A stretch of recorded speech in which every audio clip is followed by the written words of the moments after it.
הלאה. 1, 2, 3. רפי? איציק שחר, אתה שומע אותי? אתה מקבל סאונד?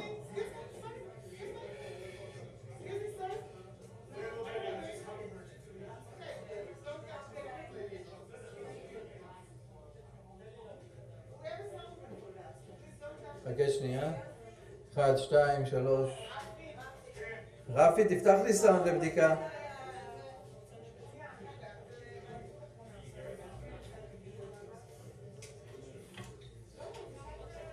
רפי.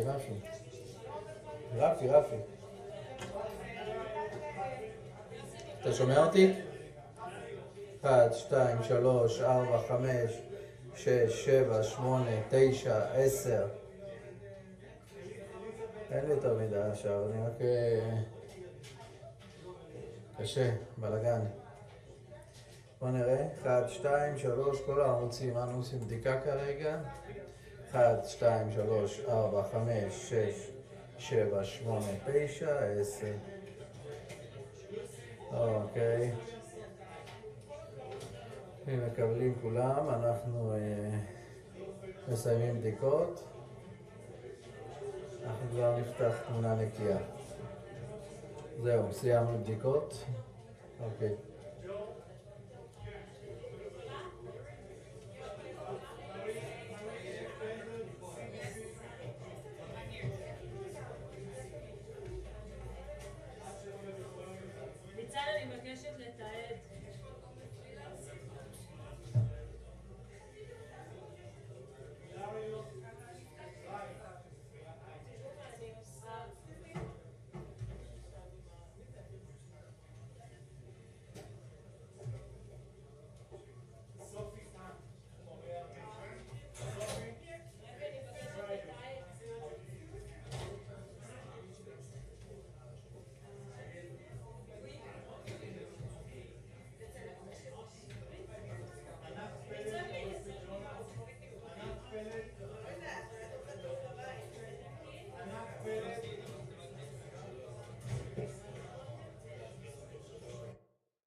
אוקיי,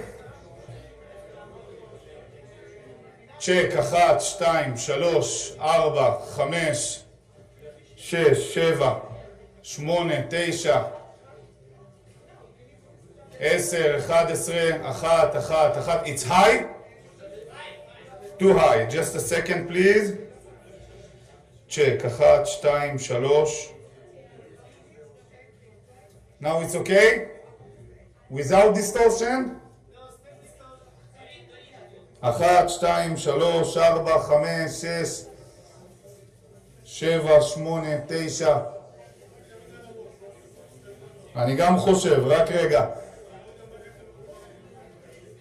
My friend, יש לכל אחד, you have each the volume. You can change the volume to yourself. אוקיי? אני במינימום, אם אני אוריד עוד אני כבר אהיה בבעיה. בסדר? 1, 2, 3, 4, 5, 6. גם ממך?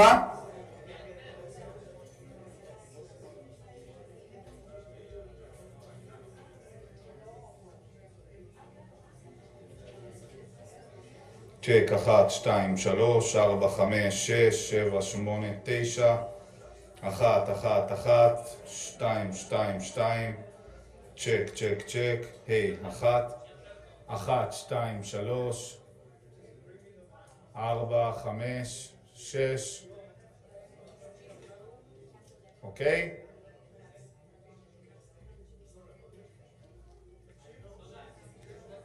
אחת, 2, 3, 4, 5, 6, 7, 8, 9, 10. 1. נמוך? יש לך ווליום עצמאי שלך שאתה יכול להרים. אני יכול להרים עוד נגיעה. 1, 2, 3. יוסי, אתה בסדר?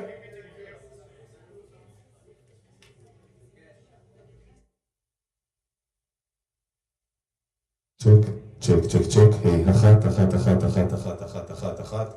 1, 2, 3, 4, 5, 6, 7, 8. 1, 2, 3, 4, 5, 6, 7, 8. להוריד. 1. צ'ק. היי,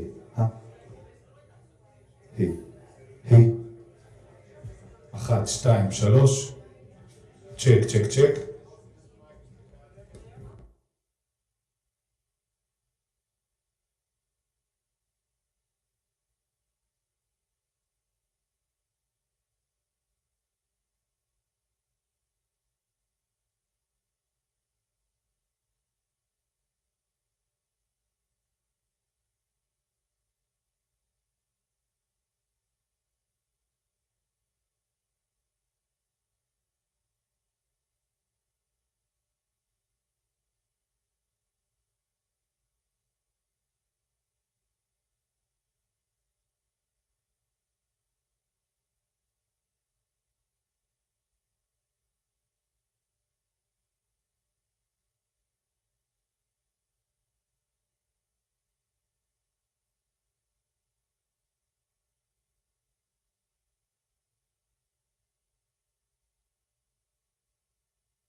היי, 1.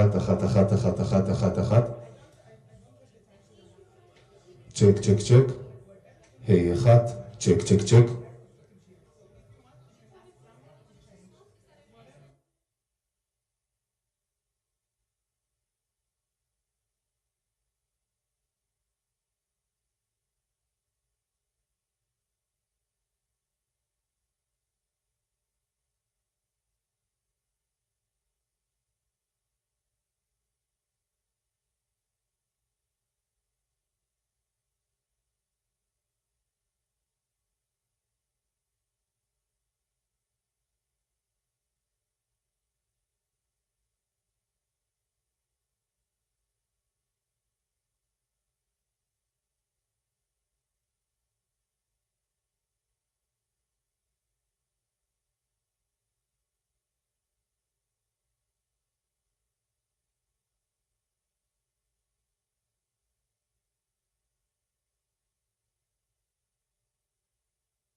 תסתכלי עליי, ככה.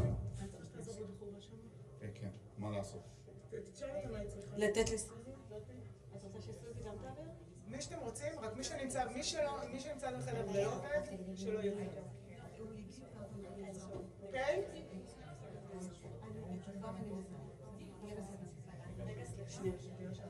אוקיי?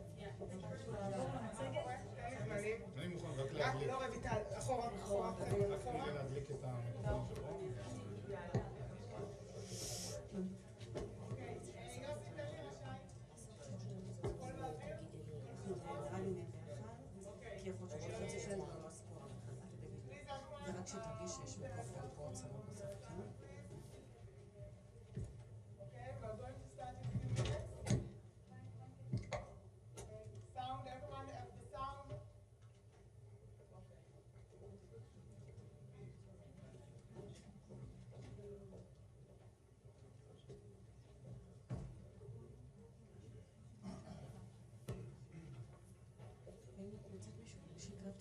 מאוד קרוב לפה.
Israel is experiencing days of horror, sorrow, and rage. A week ago, we experienced such horror. Yesterday, I visited in Ashkelon the family of one of the hostages murdered in cold blood. A day earlier, I spoke to several of the families of these murdered hostages. It tears your heart out. I said to them that I'm sorry. I apologize that we didn't get them out. We worked so hard to get them. We were close, but we didn't. And they changed the torment. Our families worried about their loved ones, to families grieving for their fallen beloved. That sentiment I know, because I belong to that family, but it's a horror. We also lost brave policemen and brave soldiers who are fighting in the Gaza front. And I embrace their families as well. All our people do. On October 7th, we experienced the worst savagery in this century. On October 7th, we experienced the worst savagery meted on the Jewish people since the Holocaust. These savages massacred our people, 1,200 civilians. They beheaded our men. They raped our women and then murdered them. They burned babies alive. They took 255 of our people hostages to their underground dungeons.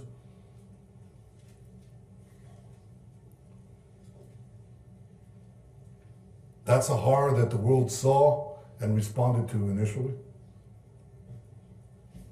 It's important that we remember it. But we were given a reminder, a terrible reminder. Last week, when these savages murdered 6 of our hostages in cold blood,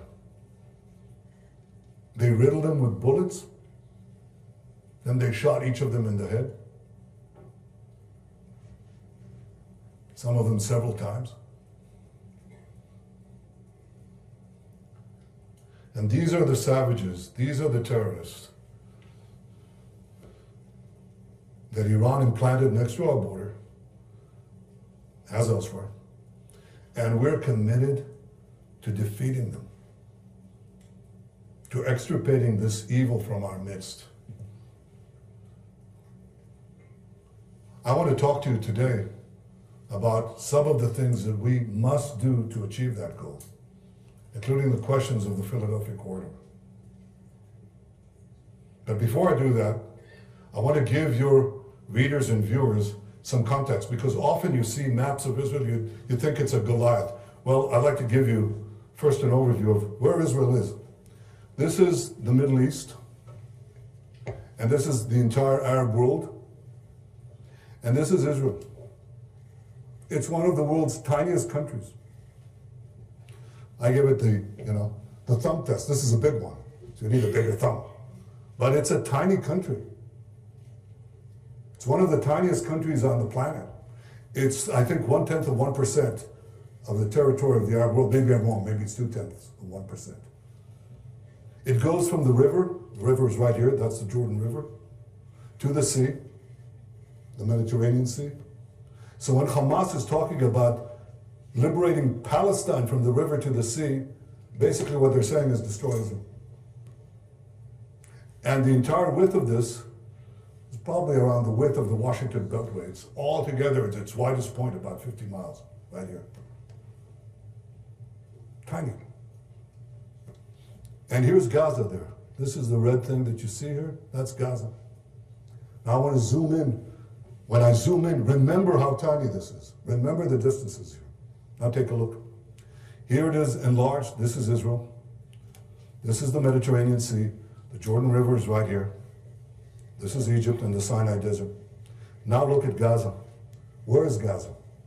Gaza is implanted in this tiny country, 30 miles from Tel Aviv, 40 miles from our capital, Jerusalem, 30 miles from Beersheba. These are three of Israel's largest cities. Gaza is within spitting distance to them. Israel, up to the disengagement agreement of 2005, Israel controlled this border under an agreement with Egypt after the Camp David peace accords. We controlled this part, which is called the Philadelphia corridor. I'll talk to you about that in a minute. Right down to Eilat in the Red Sea. This was our border. And while there was, I would say, a minimal amount of terrorism, we didn't really face a big problem. Let's zoom in on that a bit more. Here's Gaza Strip enlarged. Again, this is the situation in Gaza before the disengagement of 2005. And the Gaza Strip is firmly under Israeli control. We control the maritime border. You can't smuggle in weapons. They tried, but we stopped it. You control the land border, and you control this border between the Sinai Desert, Egypt, and Gaza, the Gaza Strip. It's controlled. This is the Philadelphia corridor. This is the Rafah crossing, controlled by the IDF. Now look at the distances from Gaza. It's 4 miles to another city in Israel called Ashkelon, where I visited that bereaved family yesterday. It's a population of 170,000 people. They're 4 miles away. But some of our communities, like Kibbutz Be'eri, which was one of the hardest hit, is 1 mile away from Gaza. Kfar Aza is less than 1 mile away. It's literally walking distance, okay? And so as long as we control this, these communities, sometimes they were harassed by this rocket or that rocket, but it was marginal. We controlled the security situation. But something happened in 2005. Israel unilaterally disengaged from Gaza. It just went out. It took out everything. It took out the army. It stripped, uprooted communities, took out 10,000 people. The army left the Philadelphia corridor. Here's what happened. This is Gaza after the disengagement. And Hamas now has a weapon smuggling operation nurtured by Iran, financed by Iran, supplied by Iran, delivered by Iran. And here's what happened. That Philadelphia corridor became completely porous. The other borders controlled by us. But once this was perforated, even though the policy of Egypt was to prevent it, it didn't necessarily work. It didn't succeed. And this border, once we left our side of the Philadelphia corridor, rockets went in, missiles went in, drones went in, ammo went in, weapons manufacturing equipment came in, tunnel drilling equipment came in. Once we got out, once we left the Philadelphia corridor, Iran could carry out its plan to turn Gaza into a base, a terrorist enclave that would endanger not only the communities around it, but would endanger Tel Aviv, Jerusalem, Beersheba, the entire country of Israel. It became a huge terrorist base because we left that corridor. So we vowed, or I would say all this, you have to understand that the centrality of the Philadelphia corridor to the arming of Gaza, to the arming of Hamas, and this all led to the October 7th massacre, which Hamas has vowed, proudly vowed, to do again and again and again. We vowed that they won't be able to do it. So we set, as far as Gaza is concerned, 3 war goals. The first war goal was to destroy Hamas's military and governing capabilities. The second was to free our hostages. And the third was to ensure that Gaza never again poses a threat to Israel. And all 3 of those goals, all 3 of them, go through Israel's control of the Philadelphia corridor. And it's obvious why. You want to destroy Hamas's military and governing capabilities, you can't let Hamas rearm. It's obvious. So you have to control the corridor. You can't let them have, by the way, it's not only to prevent them from terrorizing us, attacking us, it's also to prevent Hamas or any other terrorist organization from terrorizing the people of Gaza. Gaza cannot have a future if Gaza remains porous and you can enable rearmament of terrorists through the Philadelphia corridor. The second thing is to release the hostages. First of all, you can't prevent, if you leave this corridor, you can't prevent Hamas from not only not smuggling weapons in, you can't prevent them from not smuggling terrorists, hostages out. It's walking distance, nothing. They can easily smuggle hostages out here to the Sinai Desert in Egypt. They disappear. It's crossing distance. The distance is nothing. It's meters away. They cross the barrier above ground. They don't even have to go underground. They disappear in the Sinai, and then they end up in Iran or in Yemen. They're gone forever.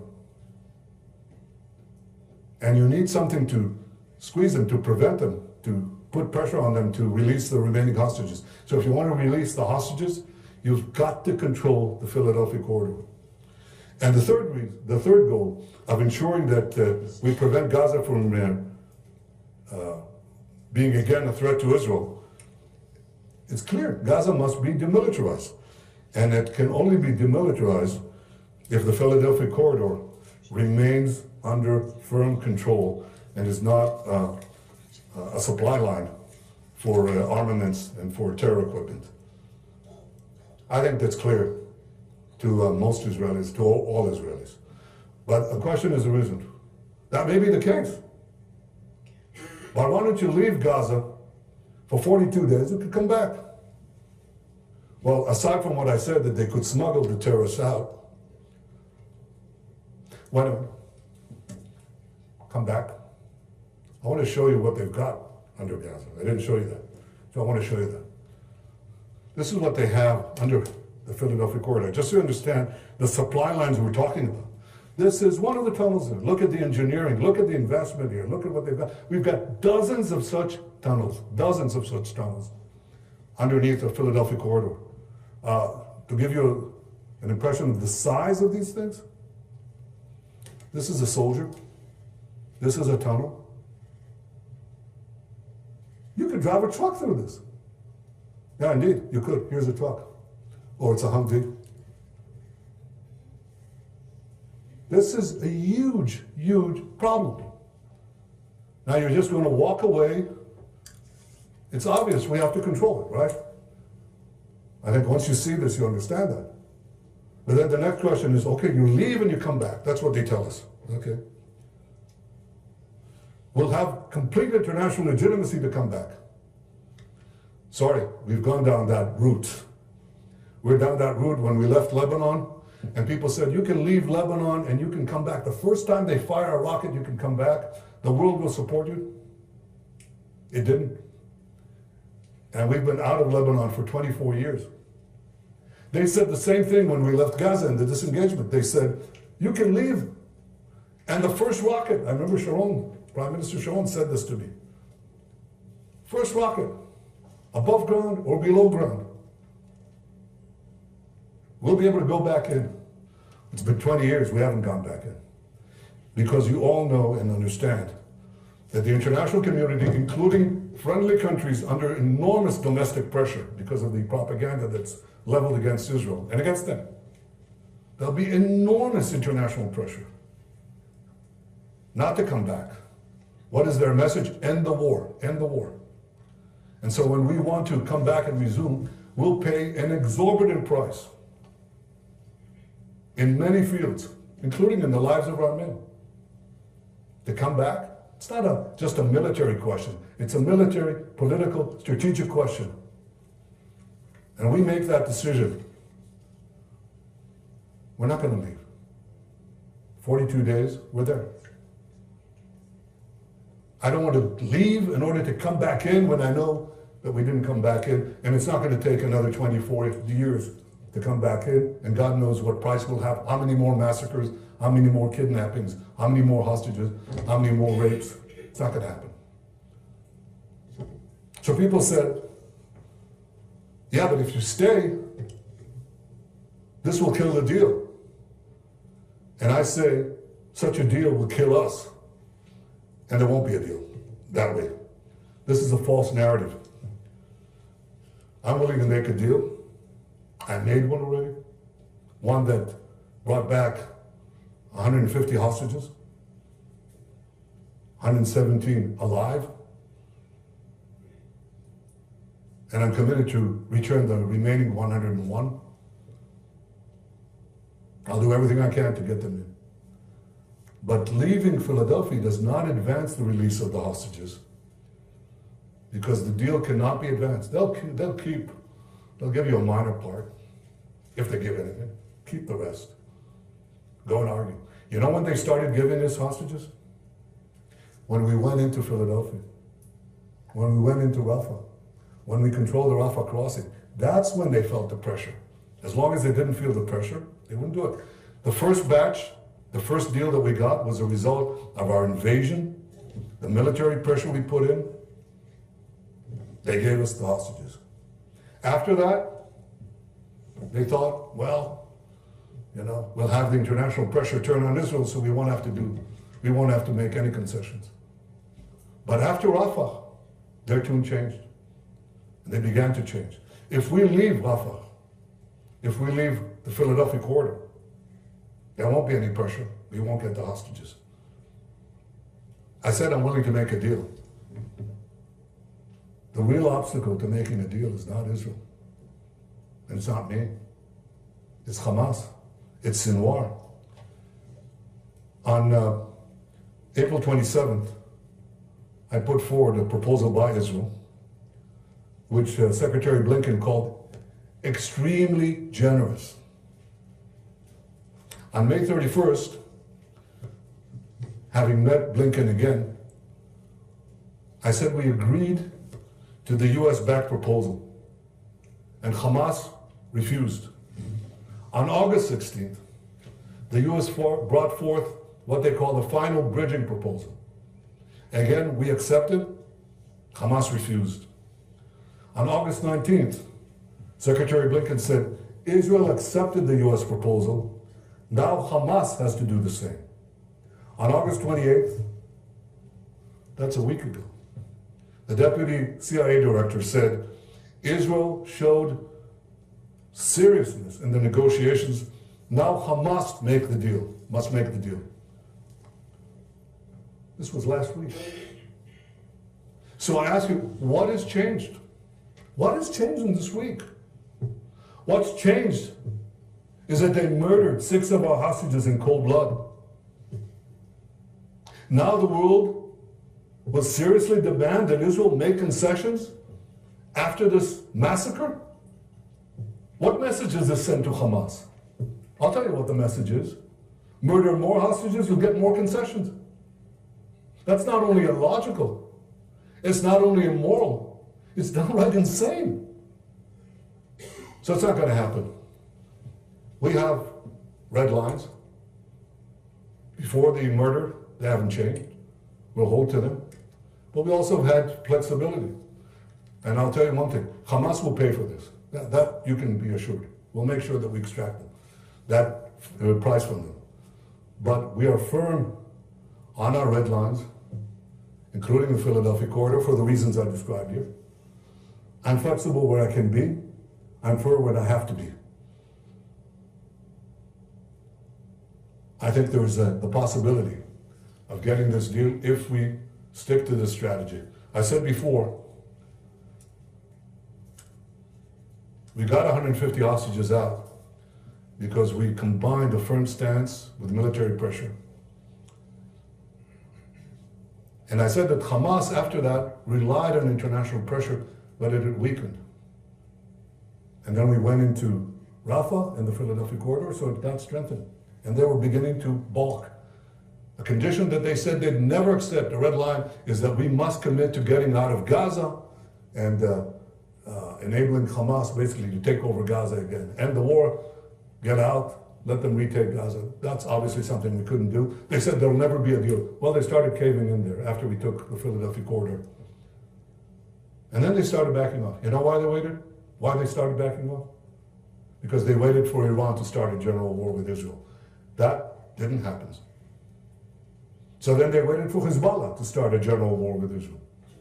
That didn't happen either. So now they resort to the final tactic. They're going to sow discord and create international pressure, again using the hostages, even after the murder. And this is something that's not new because they started this a year ago. You should see this. I mean, this is their tactic. This is Hamas orders for psychological warfare found in Hamas underground command post on January 29th. That's right after the beginning of the war, 2024. And this is the original document in Arabic. Our soldiers found it. And here's what it says. Push photos and videos of hostages. Put it out in the media. Because that creates enormous psychological pressure. Who's not affected by it?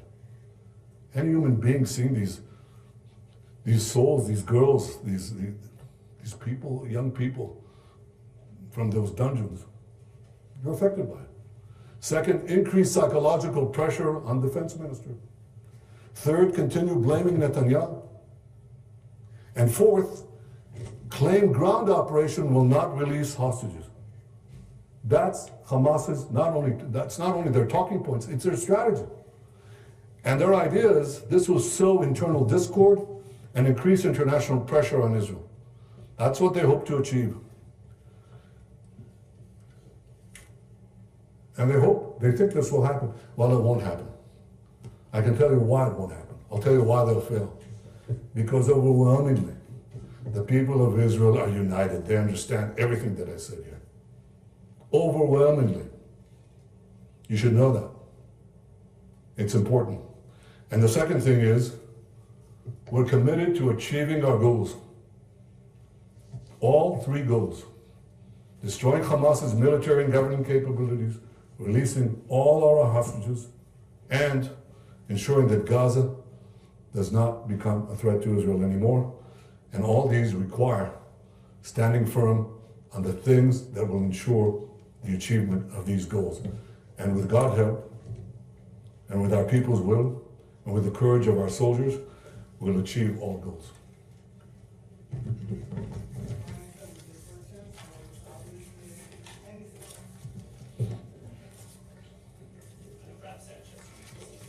Prime Minister, thank you.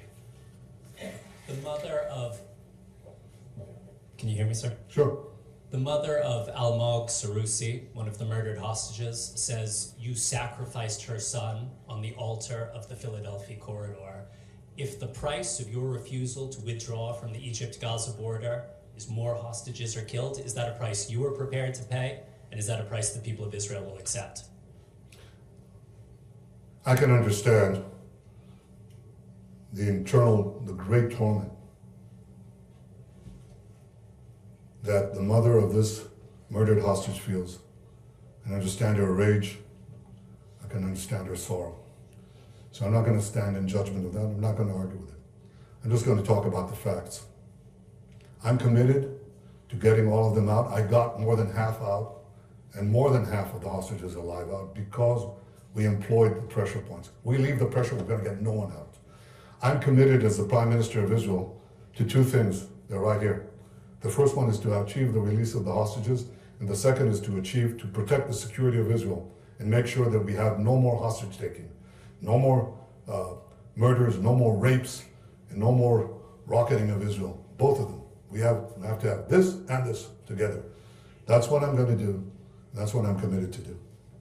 If I can follow up, sir, if the Philadelphia corridor is so critical as you say, why is it you left it 7-8 months into the Israeli ground offensive before seizing it? Well, it was critical also to destroy Hamas, to kill about 20,000 of their operatives, to kill their senior military commanders, to get Gaza City, to get the Shifa Hospital, which was a major headquarters, to get Khan Yunis, to get the central camps, and to get Rafah, obviously. So this was the military plan that the military and the political echelon agreed upon. We were never going to leave, I was never going to leave Rafah alone, and you know that. And I'm also not going to leave Philadelphia alone. I said that 20 years ago. I said it's critical that we not leave Philadelphia. When Sharon did the disengagement, I said we have to get there. So we got there. It took a while to do, but it was a progression of military advancement that produced the result. So we're there now. Not once we're in. Now we'll leave. You know we'll leave, we won't come back. You know it, everybody here knows it. Everybody here knows what pressure will be brought on us so that we don't come back. What price we'll have to pay if we do want to come back. It's just not going to happen. We're going to be there, despite the pressure. CNN, please. This is Prime Minister Jeremy Diamond, CNN. I spoke to Aviva Siegel tonight, a former hostage whose husband is still being held in Gaza. She told me that she believes that you are sentencing her husband, Keith, to die by prioritizing the Philadelphia corridor over a deal. And she has this question for you. Is Keith going to come home alive or dead? I'll do everything to make sure that Keith and all the other hostages come back. I'm telling you that if we relieve the pressure, if we get out of the Philadelphia corridor, we're not going to get the hostages back. Certainly we're going to condemn a lot of them to stay there. We could get a few out. They'll give us that. But they'll leave a lot with them. We won't have the pressure point. And something else will happen. We will not be able to come back. So we won't release all the hostages. And we won't achieve the defenses that we must have to prevent more October 7th again and again and again. That is my responsibility. I can understand the torment of families. They don't, none of them believe that we'll get the hostages in the first batch either. None of them, few of them, quite a few of them didn't believe it. And they came and they said, you have to get them out, you have to get them out. You're not going to give them out, you have to make this concession or that concession. I didn't make those concessions, and we got them out. So it's very hard, I don't stand in judgment of these tormented souls because they're undergoing an agony that is hard to fathom, and I understand that. But the responsibility of leaders is not merely to share the sentiment, the emotion, but also to exercise judgment, the correct judgment, to make sure that these horrors do not happen again. I believe that our strategy is the best way to achieve both goals, both freeing the hostages, and ensuring that Gaza never poses a threat to Israel again. And secondly, sir, more than 40,000 Palestinians have now been killed in Gaza, a majority of whom are civilians, and these numbers are from the Palestinian Ministry of Health, but they are backed up by the United States, by international organizations. Humanitarian conditions in Gaza have degraded so much that diseases like polio and hepatitis A are now spreading. We have seen countless children be orphaned. We have seen countless mothers lose their children. How much is too much, sir? At what point is it time to end this war? Well, we'll end the war when we achieve our war goals of making sure that Hamas can't repeat such atrocities. But we're fighting this war in a just war with just means. In fact, with means that no other army has ever fought. No other army has taken the precautions that Israel has taken, sometimes at great risk, to make sure that we minimize the number of casualties. You talked about polio. We enabled now massive vaccination of polio. We want 90% of the Gazan people of Gaza vaccinated. I think 200,000 I think were vaccinated today. We put in 1 million tons of food, 1 million tons of aid, 700,000 tons of food. That's unheard of. We've taken, because we think that every civilian death is a tragedy. For Hamas, every civilian death is a strategy. For us, it's a tragedy. So we've taken precautions to avoid civilian deaths that no army on earth, on urban warfare, has taken. We've issued millions of text messages, millions of flyers, hundreds of thousands of phone calls. We actually phone people and say, get out. We lose the element of surprise. So as a result of that, in the most densely packed urban warfare theater in history, where you have 35,000 Hamas terrorists 50 meters above ground, 50 meters below ground, in the most intricate and complex underground terror tunnel network on Earth.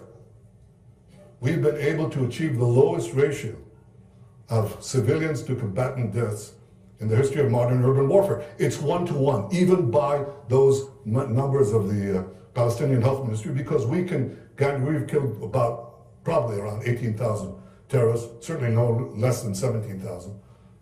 So the ratio is about 1-to-1. But recently, it's gone down precipitously. You know when? We went into Rafah.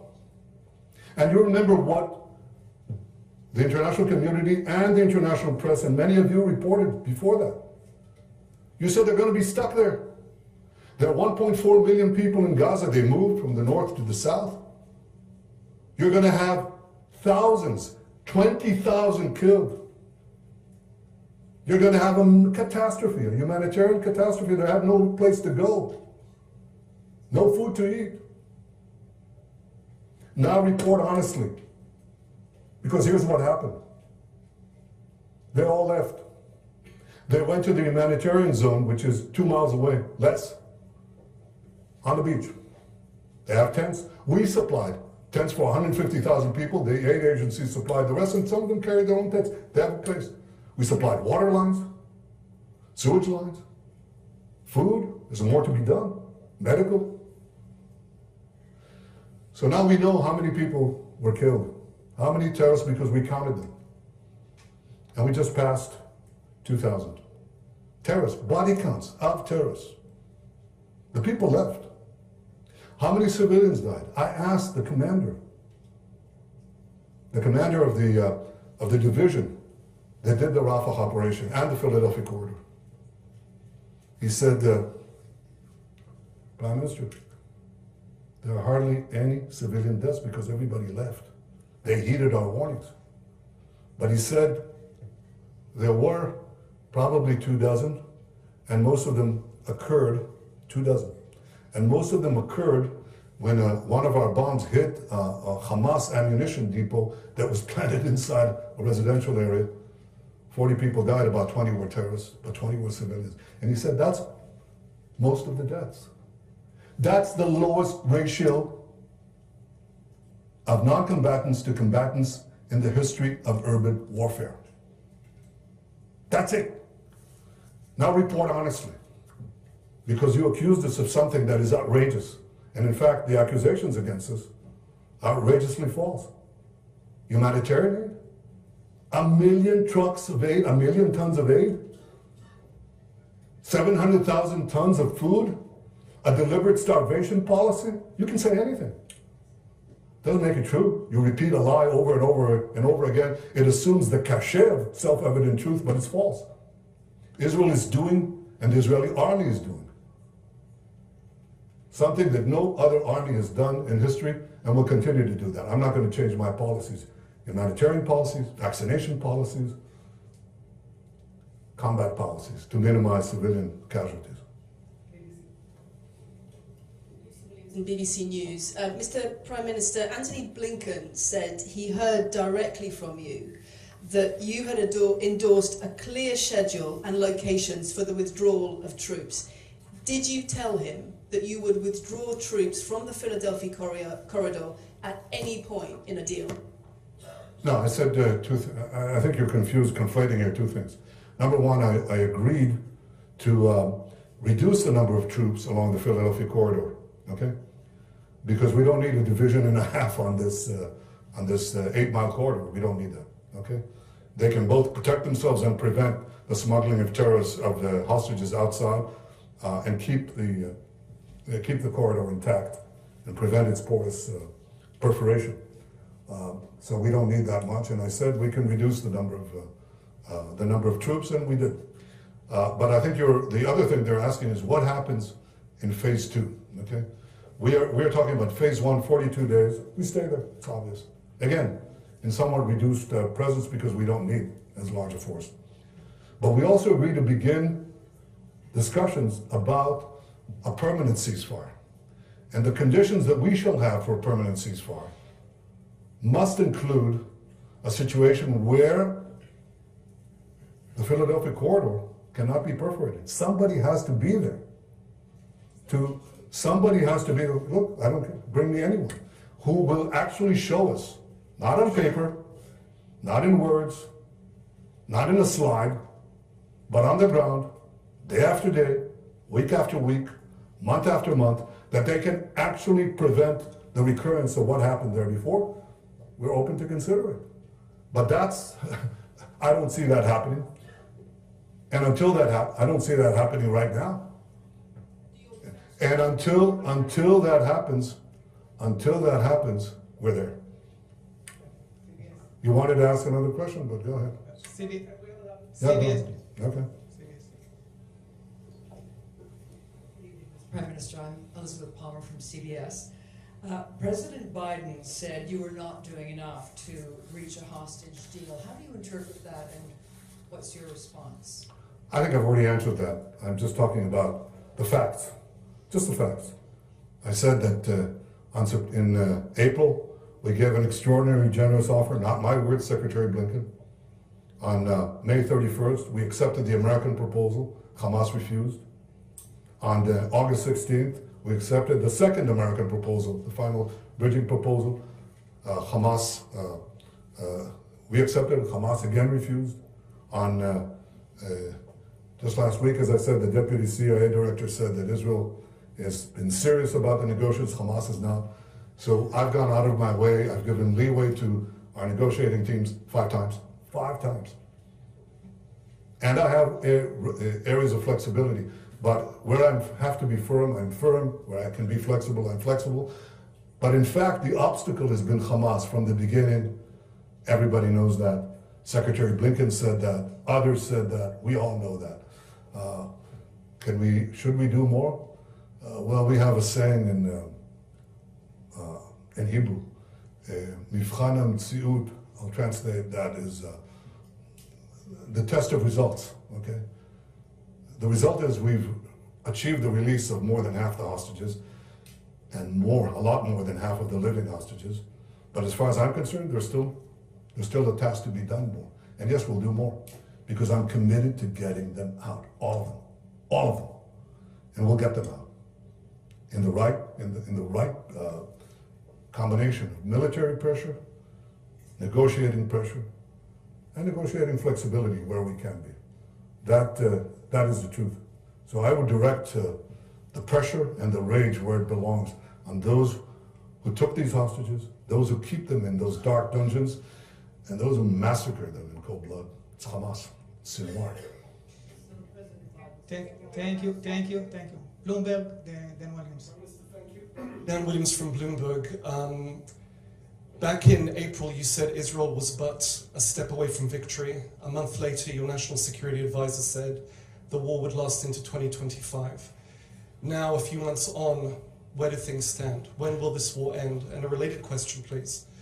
A year ago, you were fitted with a pacemaker. I believe at times you were fitted with a halter to monitor the pacemaker.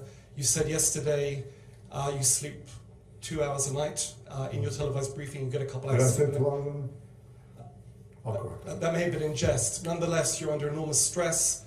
Given the course of the war, given it appears to be open-ended, given the march of time, do you believe you're in a position to sustain the management of this war?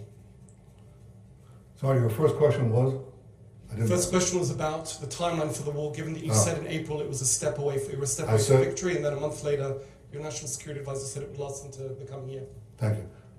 What I said, or what I meant to say, was that we're a step away from the critical thing that will pave our way to victory. I didn't think that we could have this victory if we didn't go into Rafah.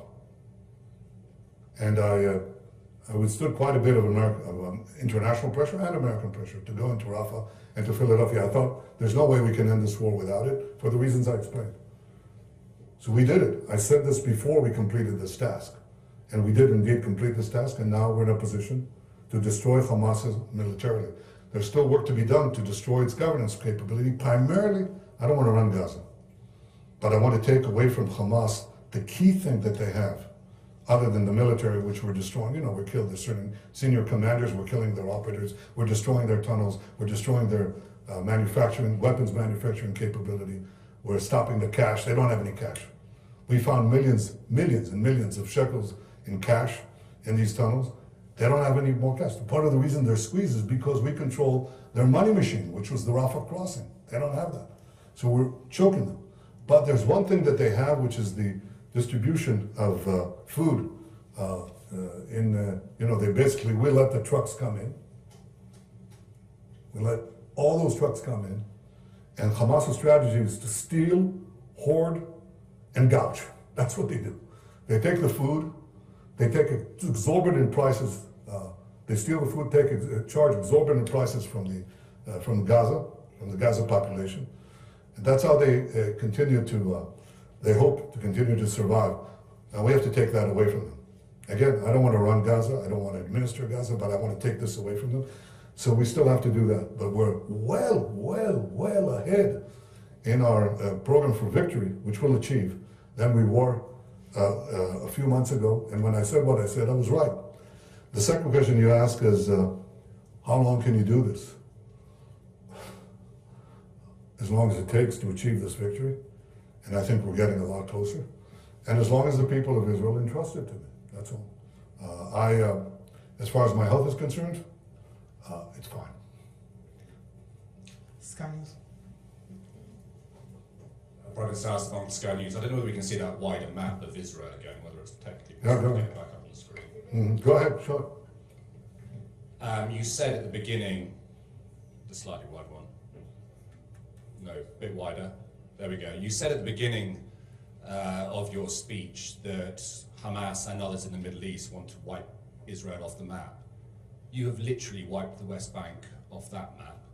Is that official policy now that the West Bank doesn't exist? No, I didn't include the Dead Sea. It's not shown in the map. I didn't show the Jordan River. It's on this map. I didn't show the Sea of Galilee. But those It's on are that geographical features. This is a population of Well, 2 I million didn't Palestinians who live there. didn't get into that. I was talking about Gaza. There is a whole issue of what to do, how to achieve peace between us and the Palestinians in Judea and Samaria. I didn't get into that. That's another press conference. I'll be happy to do it. To wipe out some of the misconceptions and the slanders and lies that are directed at us. We don't intend to drive these people away. They want to drive us away. It's a big difference. Every day they target us. You know what they teach in the schools, in the PA schools?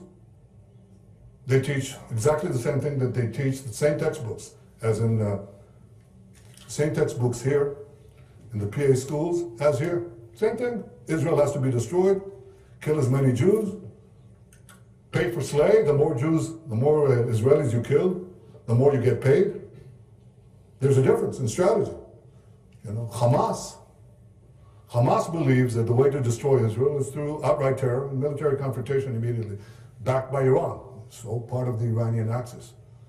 The Palestinian Authority believes that the way to do it is by ICC, by having lawfare, absurd charges leveled at Israel and its leaders, including me. Enormous pressure to drive Israel to indefensible boundaries, where the boundaries would be right here, right next to Tel Aviv, that's it. 8, 10 miles from the sea, and then push to the sea. There's a difference. But the goals are the same. No, I didn't show that, but if you want, Alistair, next press conference, I guarantee you can ask all the questions you want and I'll give you the answers, the truth, the facts that your readers and viewers do not get. In this horrible harangue of this one democracy, fighting this just war with just means against the most horrendous savages on the planet.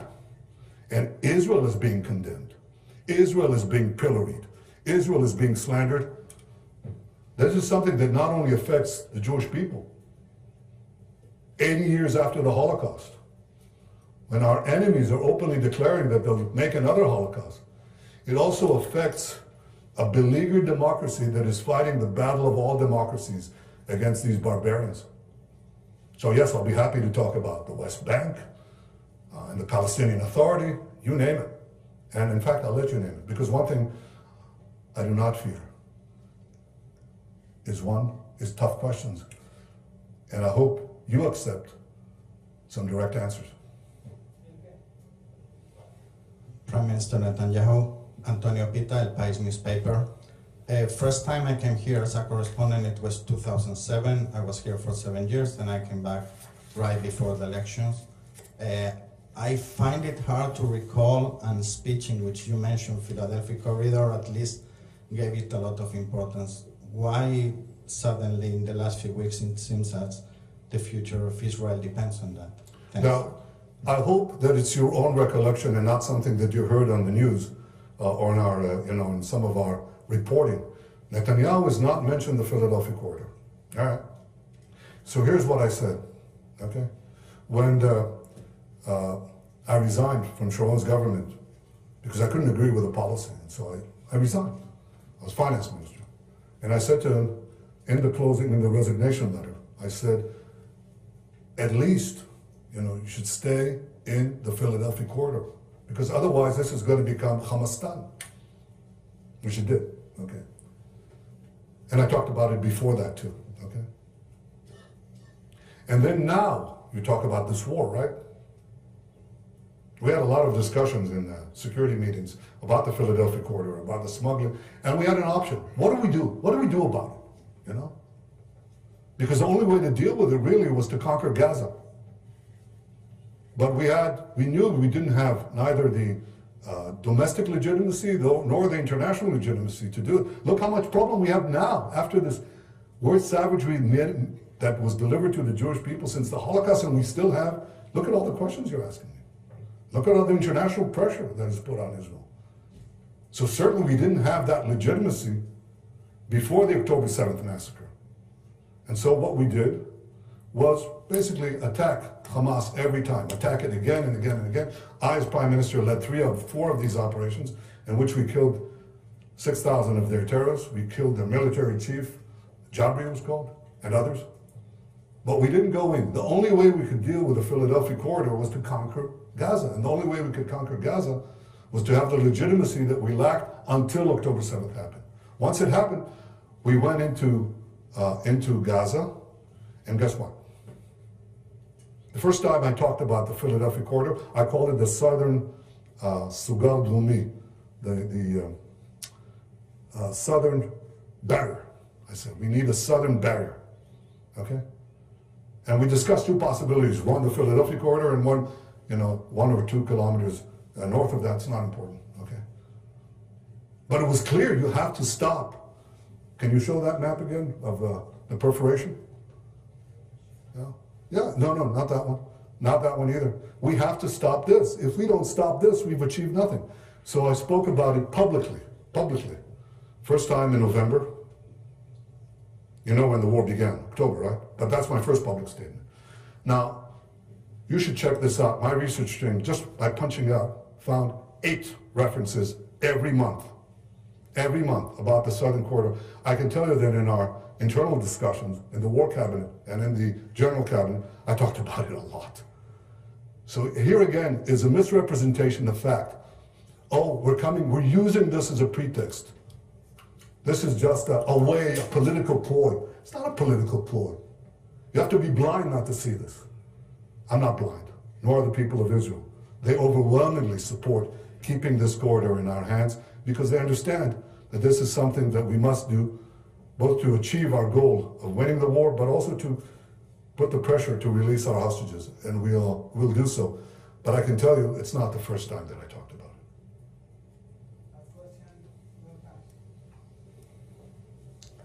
Patrick Kingsley, New York Times. Thank you, Mr. Prime Minister, for this. Patrick Kingsley, New York Times. Thank you for this press briefing. If the Philadelphia corridor was so important to you, why did the Israeli army not head for it first when you invaded Gaza in late October? If it was so important to you, why was it not even mentioned in the May 27th proposal that Israel made to the negotiators? If the disengagement from Gaza was so important to you, why did you personally vote for it at that time, before leaving government? And finally, you mentioned Israel not intending to administer Gaza after the war. Does that mean you can unequivocally rule out settling Gaza with Israeli civilians? I don't have my pen here, so if you can give me a pen, I'll write down all these questions. Thank you. Thank you. Thank you.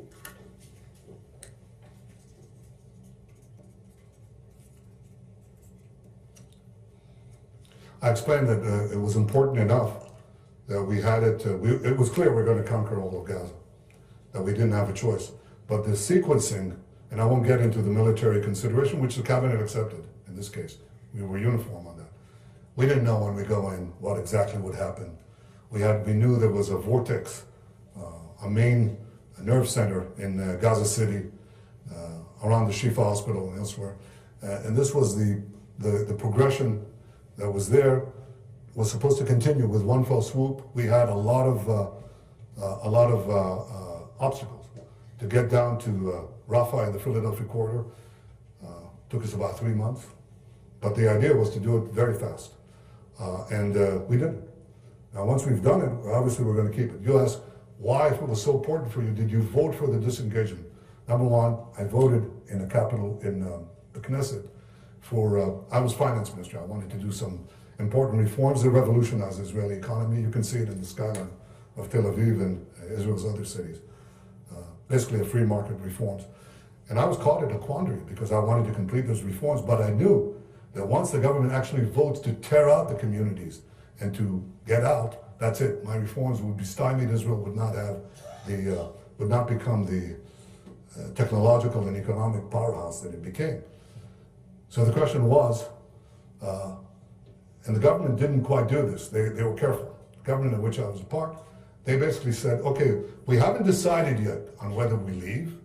What we're going to do is create the possibility by the Knesset bills that if we decide to leave, there'll be compensation for those who leave. That was the vote, the famous vote that people show on television.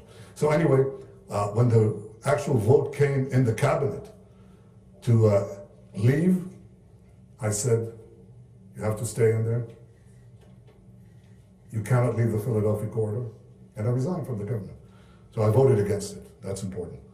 You asked another question. Why wasn't it even mentioned the 27th of May proposal for the Philadelphia corridor? Secondly, can you rule out resetting the civilians? Well, the May 27th Israeli proposal, the May 27th American proposal, said that did not contradict in any way our going into the Rafah crossing. We talked with the Americans. We said in a number of conversations we have to deal with the southern barrier. Otherwise, we're not going to be able to deal with it. But it doesn't contradict. There's no contradiction between that and the May 27th proposal. And we're quite clear about it. And I think the Americans know our position quite well. As far as reselling, I don't think it's a realistic goal. I said it. I said it in front of my cabinet. I haven't changed my view. And the people. Thank you, thank you.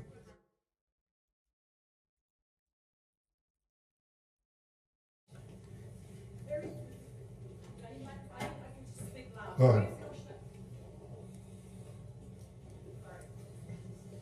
Good evening. Hello? Yep. Can you hear me? Marie van Oshena, RT. Mr. Prime Minister, we've heard a lot today about Philadelphia corridor. I have one very specific question. What do you represent, sorry? RT, Russia Today Television. Was the Israeli control over the Philadelphia corridor ever mentioned in any of the versions of the deal that Hamas accepted? And today, is it the only obstacle to the deal, the only disagreement between the sides, or there are other disagreements? Thank you very much. Well, there's a premise in your question that's simply wrong. You say it was mentioned in the deal that Hamas accepted. Hamas didn't accept the deal. On the May 27th proposal, they had 29 changes, corrections, 29, which effectively vitiated any of them from any meaning. It was a rejection. In fact, a detailed rejection of the deal. So while we accepted it as is, we didn't make any changes. And I didn't bring any new condition. Anything that contradicts anything that is said there, Hamas basically wiped the floor with it. I mean, they wouldn't accept it. They didn't accept that, and they didn't accept the bridging proposal. And Al-Khia, who is the deputy, Sinwar's deputy, said 2 days ago, So we remain steadfast. What did we want? No, they didn't accept it. No, they didn't. Again, you want the facts, okay? So the fact is, they rejected the May 20th. They said they accepted it, but they have 27 or 29 rather corrections. You know, that's like I don't know. The German government saying we accept the American proposal, but we're going to stay in Berlin. We're going to control Germany. You're going to go out, and we can resupply ourselves. But we accepted your proposal. It doesn't mean anything.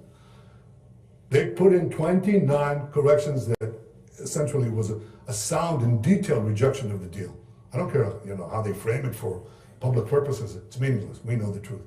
And again, they flatly rejected the bridging proposal. And yesterday, or 2 days ago, Al-Khia flatly rejected it again. And he said, what does he say? He basically says, Israel has to get out, everything, including the Philadelphia corridor, and we can rearm ourselves. Do October 7th again and again and again. So it's not that they accepted it. You asked the second question, which is? Is Philadelphia corridor and... Oh, is it the only obstacle? No, it's not. In fact, everything. We have the Philadelphia corridor. We have the what's the ratio of hostages to civilians to terrorists who are released? Do we have a veto power over these terrorists because some of them committed the worst atrocities you can imagine? Should they come back to Judea, Samaria, or can we take them out of the country, and so on, and so on, and so on? I mean, the whole thing has not been resolved. Hamas has rejected everything.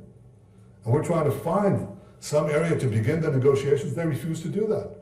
2 days ago, he said, no, there's nothing to talk about. So I hope that changes, because I want those hostages out. I want those families, I want those mothers to see their loved ones. I don't want to see a repetition of what I saw in Ashkelon. These tortured souls. I want them to have happiness, just like the ones that we rescued, we were able to rescue. We brought 117 people alive.